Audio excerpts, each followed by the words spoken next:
Olá, meus amigos, olá, meus irmãos. Somos filhos de Deus, por isso somos irmãos. Se somos filhos de Deus, Ele, Deus, é o nosso Pai Celestial. Por falar no Pai Celestial, você tem conversado com Ele? É através da oração que fazemos isso. É através da oração que conversamos com Deus. Pela oração, nos comunicamos com o plano maior, nos comunicamos, conversamos com Jesus. Isso se chama relacionamento. Infelizmente, para muitos, Jesus é o último recurso quando uma grande dificuldade aparece. É quando o procuram pedindo auxílio através da oração. Isso não é relacionamento, isso é interesse. Quando procuramos através da oração, Jesus, quando temos dificuldades, se chama interesse. Orar deveria ser um ato contínuo. Isso é relacionamento. Orar sempre, se possível. Hoje, refletiremos sobre a fé e a caridade, é o item 3 do capítulo 11 do Evangelho segundo o Espiritismo, que fala sobre amar ao próximo como a si mesmo. Antes, ouviremos uma prece cantada. Vamos dar início ao nosso texto do Evangelho com uma prece, mas uma prece cantada. E São Vicente de Paulo diz que, Francisco de Assis, perdão, nos diz que uma prece cantada vale por duas. Então, essa prece chama-se Aprendiz do Evangelho. Ouçam, prestem bastante atenção à letra.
Vocês viram, meus amigos, que beleza que é o Evangelho de Jesus. Jesus nos convidando a seguir seu exemplo. Quando ele fala nessa música, por exemplo, dá-nos forças para sermos os arautos do teu amor. Testemunhos verdadeiros do Evangelho Redentor. Dá-nos forças para sermos os arautos do teu amor. Sabe o que significa esta frase? Dá-nos a energia, Senhor, a força necessária para sermos os divulgadores, os proclamadores do teu Evangelho. Arauto significa isso, proclamação, proclamar, amor ao Evangelho de Jesus. Então pedimos a Deus nos dar forças para sermos os divulgadores do Evangelho de Jesus. Muito bem. O que nós temos que fazer realmente é seguir o exemplo do nosso mestre querido Jesus. Nós temos o melhor amigo que é Jesus. Que beleza sentir o seu abraço sempre que nós falamos com ele. E assim nós seremos felizes. Nós temos que resolver ser felizes e ajudar o nosso próximo a ser feliz. Isso só depende de você, só depende de nós. Sejamos luz. É o que Jesus espera de todos nós. Amar ao próximo como a si mesmo é o item que estaremos então refletindo e que está no capítulo 11 do Evangelho segundo o Espiritismo. Começa assim. Isso é a leitura do Evangelho. Mas os fariseus eram um grupo religioso da época. Fariseus saduceus, né? Então, quando os fariseus ouviram que Jesus tinha feito calar a boca dos saduceus, juntaram-se em reunião e um deles, que era doutor da lei, tentando a Jesus, perguntou-lhe: Mestre, qual é o maior mandamento da lei? Vejam bem que pergunta ele faz. Nós conhecemos os 10 mandamentos, né, que são aqueles itens: não roubarás, não furtarás, não cobiçar a mulher alheia, honrar pai e mãe, enfim, são os 10 itens do mandamento, né, da tábua da lei que Moisés trouxe do Monte Sinai. Se Jesus citasse um desses itens, eles iriam julgar Jesus da seguinte forma: você está errado, você está indo contra a lei de Moisés, porque todos têm a mesma importância. Então Jesus, na sua sabedoria, coloca o seguinte: ame o Senhor teu Deus de todo o teu coração, de toda a tua alma e de todo o seu entendimento. Este é o primeiro e também o mais importante. Há também um segundo, que é parecido com este, que diz: ame o seu próximo como a si mesmo.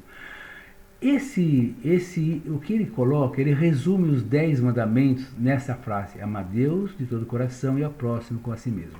Aí a pergunta: por que amar a Deus primeiro? Simples demais. Deus é a fonte de amor. Nós amarmos a Deus, nós aprenderemos a amar nosso próximo e a nós mesmos. É como se estivéssemos com sede. Quando estamos com sede, vamos aonde? Na fonte, para buscar água.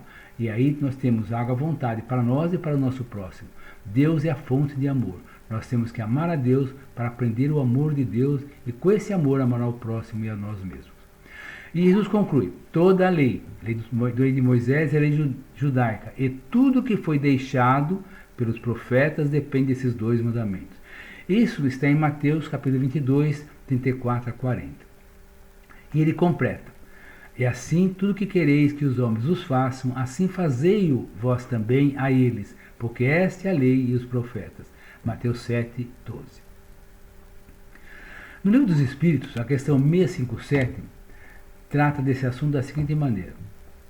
A pergunta que Kardec faz é: os homens que se entregam à vida contemplativa, pessoas que ficam só na vida contemplativa, pensando em Deus, fazendo suas preces, então esses homens que se entregam somente à vida contemplativa, não fazendo nenhum mal e só pensando em Deus, tem algum mérito aos olhos de Deus? Vamos ver o que os bons espíritos respondem. Eles respondem o seguinte: não. Pois se não fazem o mal, também não fazem o bem e são inúteis. Além disso, não fazer o bem já é um mal. Deus quer que pensemos nele, mas não que pensemos nele apenas, pois deu ao homem deveres a cumprir na terra. Aquele que se consome na meditação e na contemplação não faz nada digno de mérito aos olhos de Deus, porque sua vida é toda pessoal e inútil à humanidade. E Deus lhe pedirá antes contas do bem que não houver feito. Sobre a fé e a caridade, que está no item 13 do capítulo 11, nós temos instrução do Espírito Protetor em Cracóvia. Essa instrução foi dada através da mediunidade em 1861. Esse Espírito Protetor nos instrui dizendo: a caridade sem fé não é suficiente para manter entre os homens uma ordem social capaz de fazê-los felizes. Eu estou colocando aqui, gente, o que está realmente na instrução dos Espíritos, no item 13 do capítulo 11. Podemos encontrar impulsos generosos entre pessoas sem religião, mas a verdadeira caridade só é feita pela abnegação, pelo sacrifício de todo interesse egoísta, e nada, a não ser a fé, poderá inspirá-la. É inútil ao homem, ávido de prazeres, iludir-se contra seu destino terreno, pretendendo ocupar-se apenas de sua felicidade. É certo que Deus nos criou para sermos felizes na eternidade, mas a vida terrena, a vida que vivemos neste momento, deve servir unicamente para nosso aperfeiçoamento moral, o qual se conquista mais facilmente através do exercício da caridade, que é, entre outros, um meio de nosso progresso espiritual. Vamos então fazer algumas reflexões a respeito da prática do amor ao próximo. João, o apóstolo de Jesus, em 1 João 4,20, no Novo Testamento, ele ensina: se alguém disser amo a Deus, mas odiar a seu irmão, o seu próximo, é mentiroso, pois aquele que não ama seu irmão, a quem vê, não pode amar a Deus a quem não vê. E Kardec, inspirado por Espíritos Santos, Espíritos superiores, ele coloca a seguinte frase no século XIX, gente, no século dos anos de 1800. Fora da caridade não há salvação. Em nossos dias, essa mesma frase, fora da caridade não há salvação, dita por Kardec, deve ser interpretada assim: sem o amor em ação, não há evolução. Porque caridade, gente, é amor em ação. E a salvação é a nossa evolução. Isso é o que nós entendemos, o que explica essa frase, fora da caridade não há salvação. Como devemos fazer no dia a dia para termos certeza de que não estamos desagradando a Deus e não estamos praticando o amor como Jesus ensinou? Como devemos fazer então para ter certeza? Eu estou agradando a Deus? O que eu tenho que pensar no dia a dia para isso? Veja como está o seu relacionamento, é a primeira coisa. Como está o seu relacionamento com Deus, com Jesus, com o seu anjo protetor? Você tem conversado com Ele? Você tem feito o que Jesus nos ensinou? Relacionar significa conhecer, conversar, respeitar. Estamos realmente nos relacionamos com Deus? Respeitamos os seus ensinamentos? Conhecemos a vontade de Jesus para conosco, para a comunidade?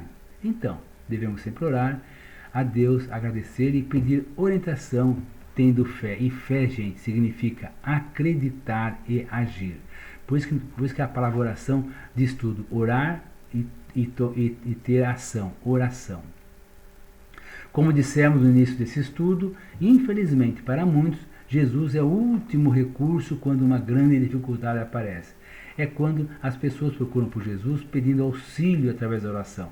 Isso então não é relacionamento, é interesse. Só quando há interesse é que lhe oram para Jesus.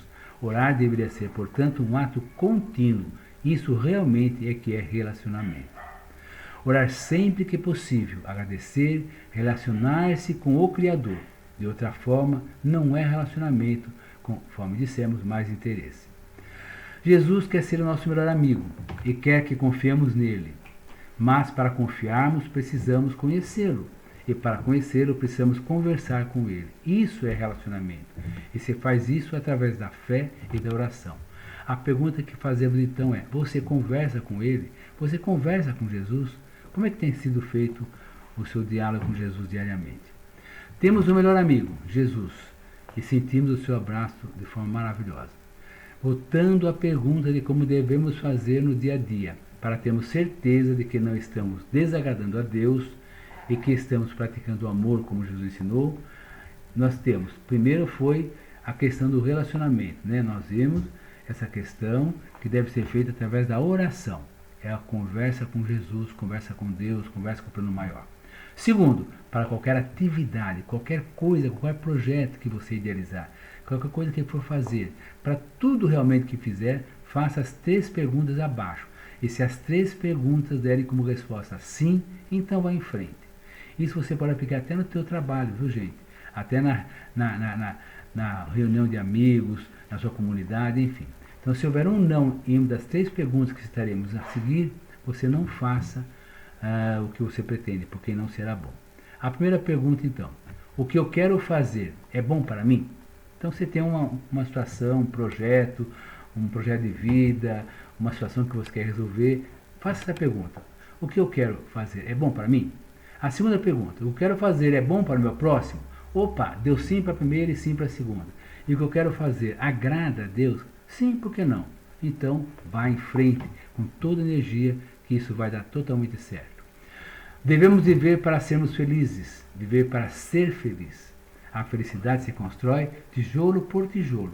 Esses tijolos são as nossas atitudes positivas para com o nosso próximo, e não importa quem é o nosso próximo. Cada atitude de atendimento, carinho e amor que praticamos volta para nós, e volta muitas vezes maior. Gente, felicidade é uma casa que se constrói diariamente. A felicidade não se compra, mas se constrói a cada momento da vida. A nossa felicidade se constrói de acordo com o caráter de nossas ideias. A história do escritor Luiz Sem Páginas. Vocês conhecem essa história? Com essa história nós encerramos o evangelho dessa noite. Gente, é uma história que diz assim: tinha um escritor francês, que ele sempre fazia livros que eram best-sellers, vendia tudo, vendia muito, precisava fazer várias edições, porque ele era muito lido por todos da sua região, do seu país, enfim, até as pessoas de outros países compravam seus livros. Era um livro que ele editava, que ele fazia e todos liam. E um dia um repórter, pensando nisso, falou, puxa vida, ele podia fazer um livro diferente. E sempre ficava atrás desse escritor para buscar entender por que ele não queria nunca dar entrevista para ninguém. Mas um dia ele pegou o escritor de surpresa e falou, olha, só vou fazer uma pergunta e nunca mais vou te amolar. Por que o senhor que escreve histórias e romances e contos tão maravilhosos que todo mundo lê, não escreve um livro que a juventude, que as pessoas, que todos possam ler e mudar o comportamento da humanidade para o bem? E o escritor então disse o seguinte, eu já pensei nisso, esse livro teria 100 páginas, 100 folhas. Essas 100 folhas seriam da seguinte forma, as primeiras 99 folhas totalmente em branco. E a última folha, na última folha eu só escreveria o seguinte, ame o próximo como a si mesmo. Mas Jesus já falou isso, nos ensinou isso, o pessoal, o povo é que não segue esse ensinamento de Jesus. Então, Jesus é o nosso grande mestre, o nosso grande escritor, é o nosso salvador. Meus amigos, que vocês tenham uma boa semana, vivam intensamente e sejam muito felizes e que Deus os abençoe.